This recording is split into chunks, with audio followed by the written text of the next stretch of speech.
ng kagubatan, sa labas ng kahariang Albania, may nakagapos sa malaking puno ng higera. Mahigpit ang pagkakagapos ng lalaking nagngangalang Florante. Diyos! Bakit? Bakit mo naman itong hinayaang mangyari? Bakit mo naman hinayaan ito? Ang pagtaksil ni Adolfo, sila Haring Linceo at pinatay ang aking ama.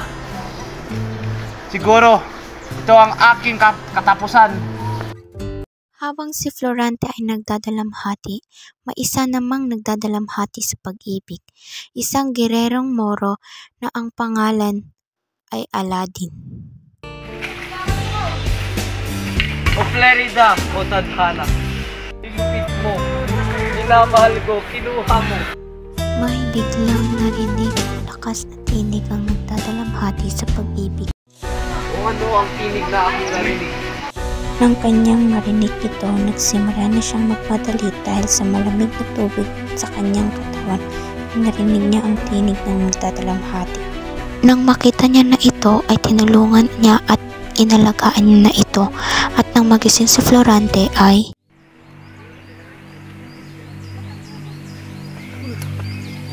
Sino ka? Ba't ka dito? Magpahinga ka muna. Ako ang nagligtas sa'yo. Ito ba napapalik? Kalaban kita. Moro ka. Dinadagdagan ko lang ang iyong panangin.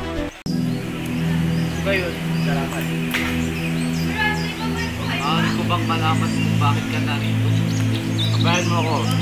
Isaraysin mo ang aking buhay sa'yo.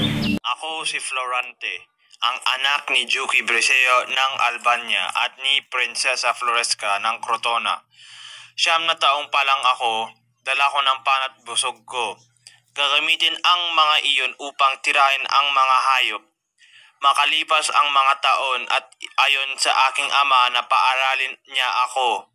Ngunit ayaw ng aking ina na si Prinsesa Floresca.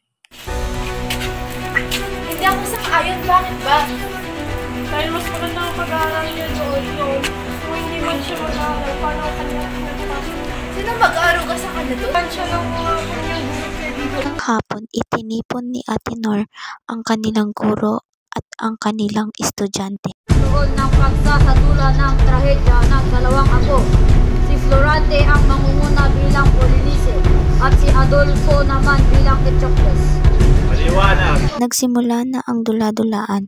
Biglang nanliksik ang mga mata ni Adolfo kay Florante.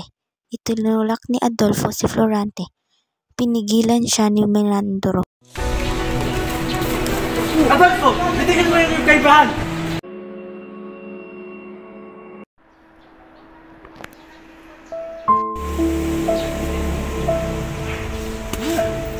Hindi!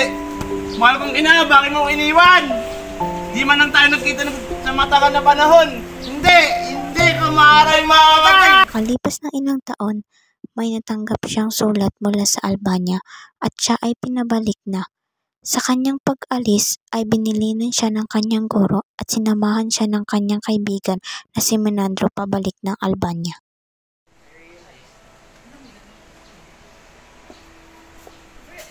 Naari ang aking anak na si Florante. Ang binata sa aking panaginip. Ikaw ang mahalili sa ginitong kumupuan. Pagsamantala, pamunuan mo muna ang hukbo papunta sa Crotona.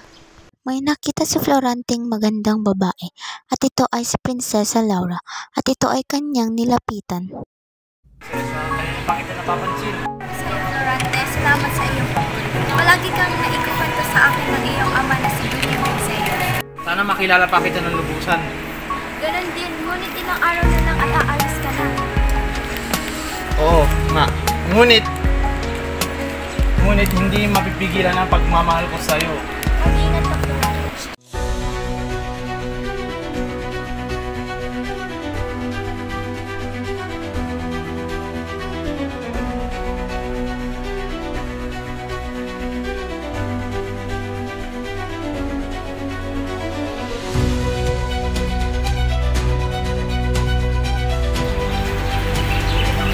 Papakasalan mo ako, sasaktan ko si Aladin. Sige, papakasalan kita.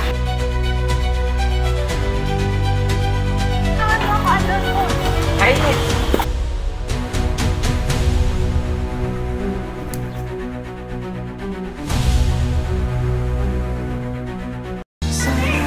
Laura!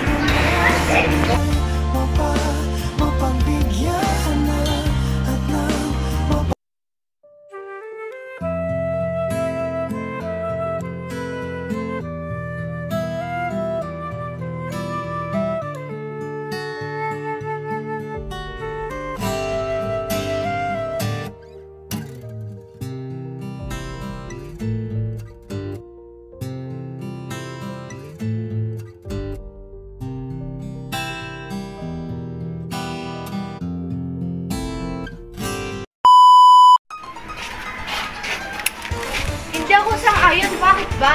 Dahil mas maganda ang pagtuturo roon kung hindi man siya mag-aaral.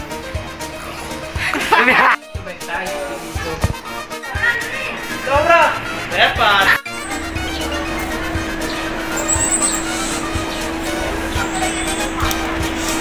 Diyos, bakit? Bakit mo naman Papakasalan mo ako, sasaktan ko si Aladdin. Sige, papakasalan kita.